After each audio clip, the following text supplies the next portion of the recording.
Interfaith Spiritual Center Worldwide. This morning we acknowledge that we heard the call, we answered, that nothing happens by chance.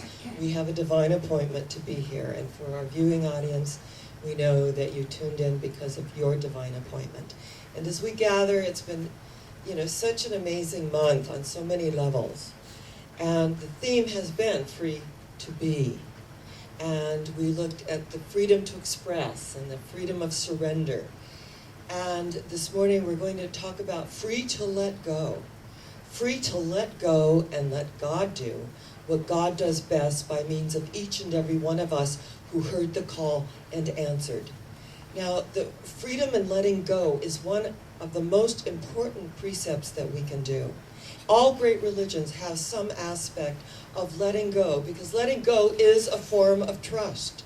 It's trusting that there is a power for good in the universe greater than we are, and we can use it. And as we tap into these universal energies, we acknowledge that yes, I am the experience God is having, and it is flowing through me. I am the perfect channel to allow God to do what God does best. And when I state every Sunday morning in my prayer that you are as close to God as I am ever going to get, and I am as close to God as you are ever going to get, that if I am in that place within me, and you are in that place within you, there truly is only one of us.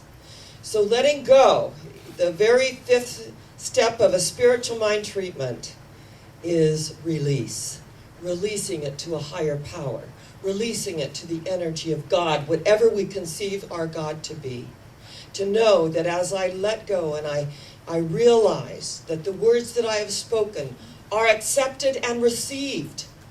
And as we believe and know this is already happened, because we're not looking at will be, we're speaking our word into the law of mind, knowing that it is. And when we let go, we arise in that knowingness that it is done. It is absolutely done.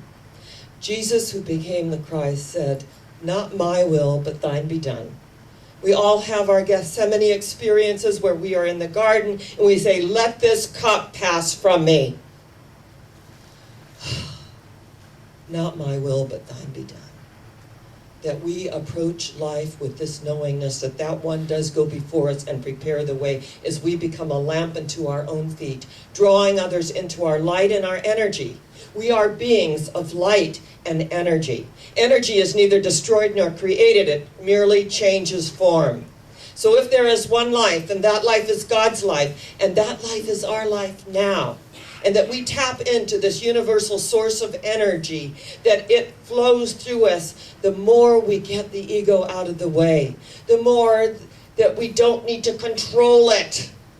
We can let it go. I have a friend, and I met her in ministerial training many years ago.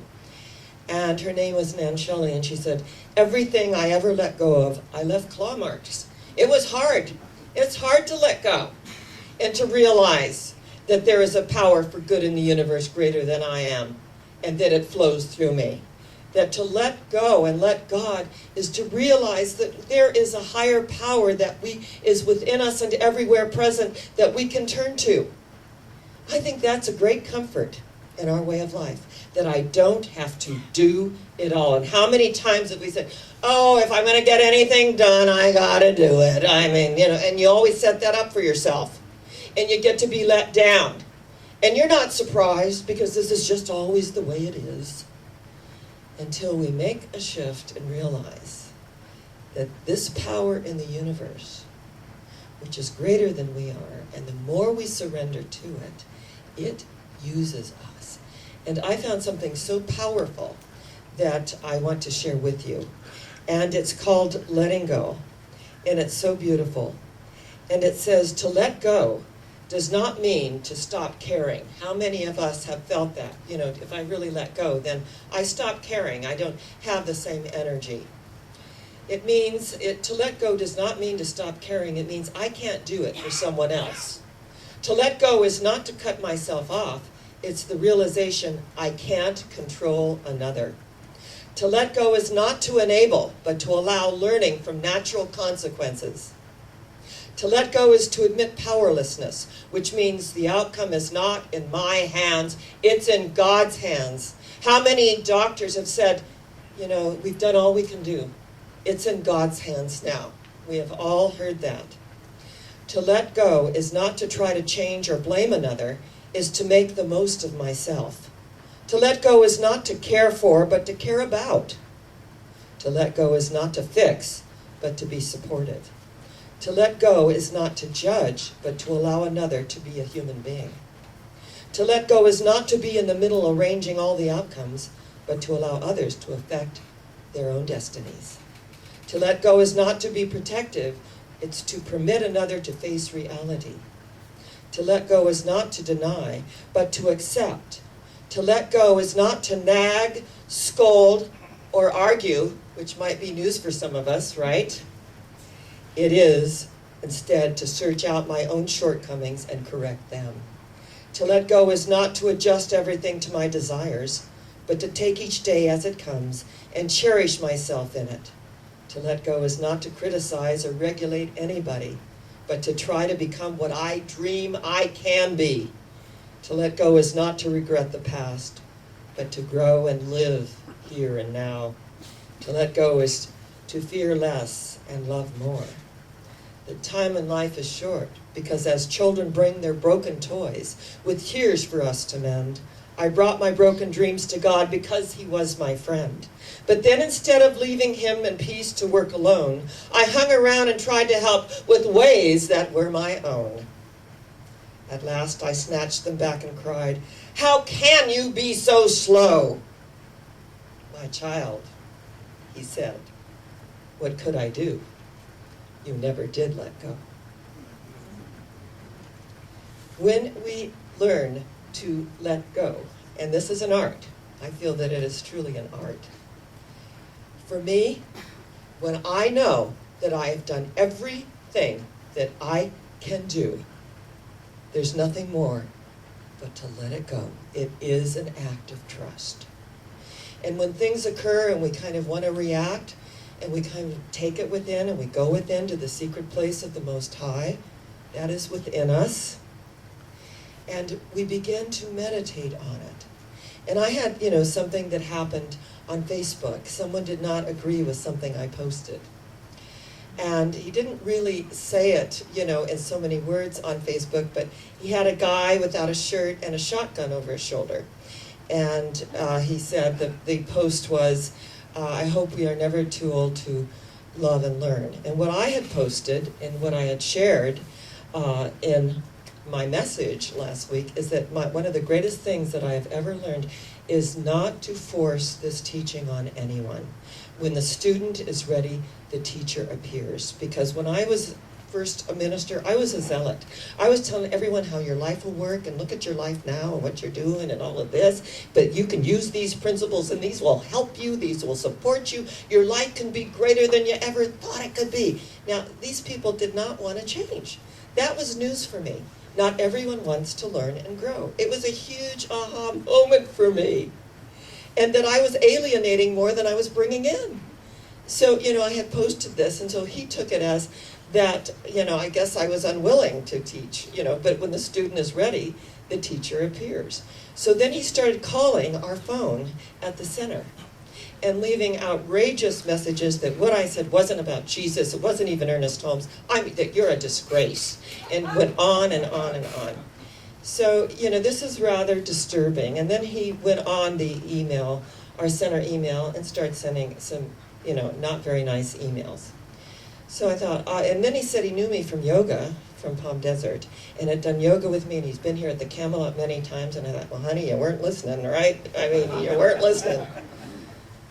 And so it was disturbing at first because you're living your life, and all is unfolding. And so I just went within.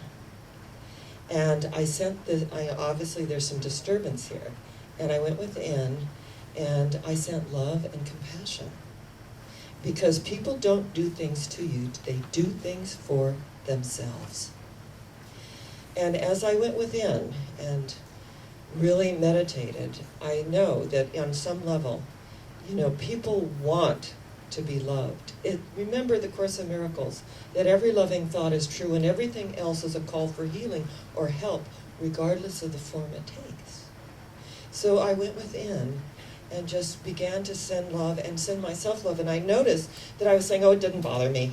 It's fine. I mean, I'm doing my job. I'm out there, and not everyone's going to approve of us. And in San Diego, when I had the 3,000 people used to send my ads with horns on me and put she-devil. I mean, I've kind of experienced it all. So, I know what it's like to be in public life, but I have never experienced that here in Palm Springs. And so I just, went with them. But then later on the night, my throat closed up. I had a very sore throat. It was like very painful. And I noticed that I wasn't feeling well. And I, took some lozenges and I did some treatment work that God is my source. I am perfect, complete, and whole. Took some vitamin C. And then when I woke up in a lot of pain throughout the night, this is Friday, I just sent love. I sent love to myself. I sent love to this individual. I sent love throughout my body temple. And I arose Saturday with everything was gone. It had released and returned to its native nothingness. I let it go. And it is interesting in all the years of doing this work that I used to notice that everybody comes to the door and you're so wonderful and thanks for the inspiration, Kent, and all of that. And then one person would say, well, you could have said, and that was the one I'd remember. It's just so interesting how we do that. The ego does that. So, you're not going to be all things to all people. You've got to let go of that one. You're not going to be everything to everyone. And so when things arise in life, then we learn to draw the larger circle. And this is what I learned to do. That as I draw the larger circle, that I'm no longer at the effect of whatever it was, the unexpected moment, the shock, or whatever it was. I'm not at the effect of that. I'm coming from cause. I've drawn the larger circle, and I've included that when you're in professional public life, there will be those moments when not everyone agrees with you, and they've acted out in their various ways. And I also thought it was very interesting that somebody could take yoga, and they could say they're in the spiritual life, and have these kinds of reactions. So that's why I knew that this has nothing to do with me. Whatever triggered, whatever I stimulated, whatever rejection it was of maybe someone who refused to give him what he wanted, whatever that was, that it had nothing to do with me. It did if I reacted, if I had a sore throat. And remember, the throat, anything to do with the throat is sadness. So when we resolve that sadness and we give voice to who and what we are, because the throat chakra is the power center. Jesus said, decree a thing and it is established unto thee. That which I utter becomes the outer. So as I look at our lives and the opportunities, when things are thrown at us, we don't need to be thrown. We need to take responsibility and come from the space of cause. And when we come from the space of cause, our heart opens, we feel compassion, and we feel love. And then we can be about our Father, Mother, God's business, the business of living.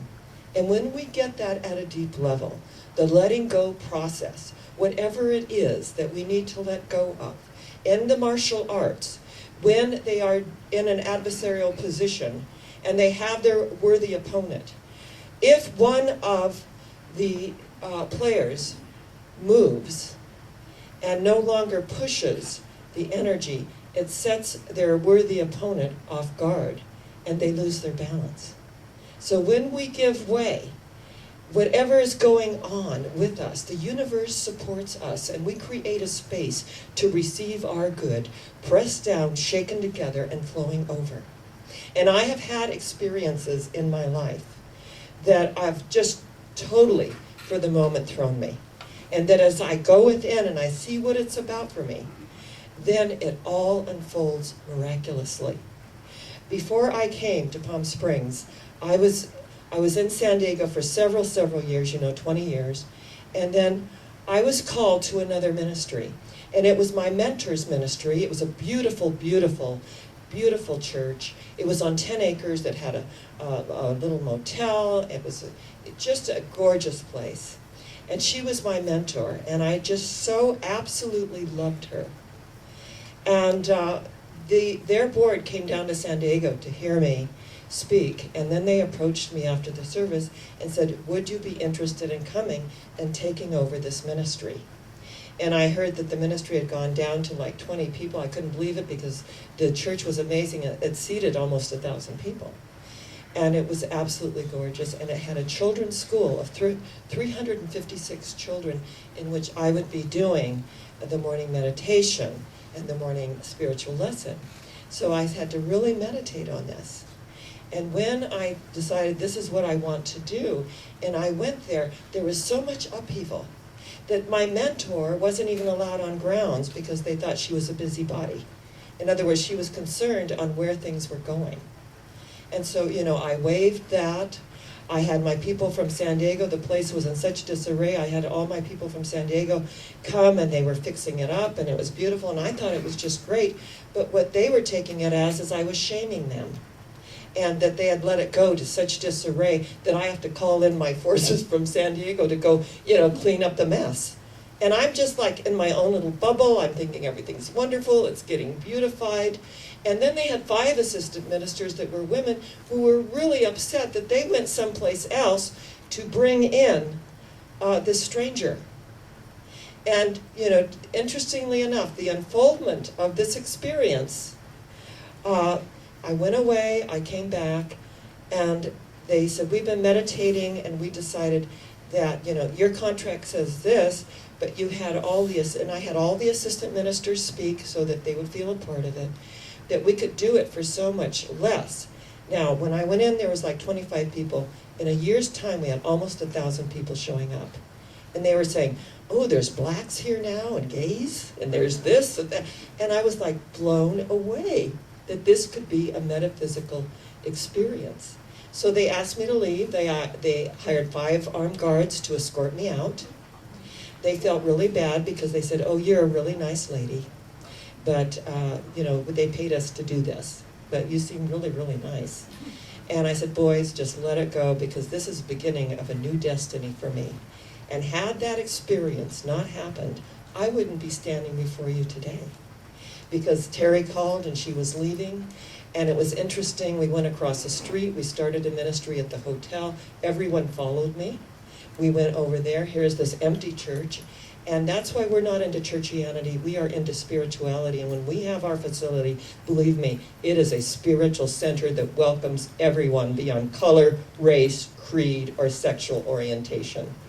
And when we learn the principles, truly, of successful living, it is all-inclusive. It includes everyone. So this morning, I just share that story with you to let you know that I let go of what seemed like a dream. But out of that, God had a bigger idea. And everything unfolds for the highest and best. That I am invited to speak all over the world, to share this message of love, life, and transformation, to touch those that maybe would never have heard of our way of life, and to be with all of you. And what I want you to know is that I love you, that I absolutely am here for you, and I know that you are here for me. And that's what makes our circle of life ever expanding as we let go and let God do what God does best, because you know where we're going? Higher yet. Where are we going? Higher yet. One more time. Higher yet. And so it is. God bless you.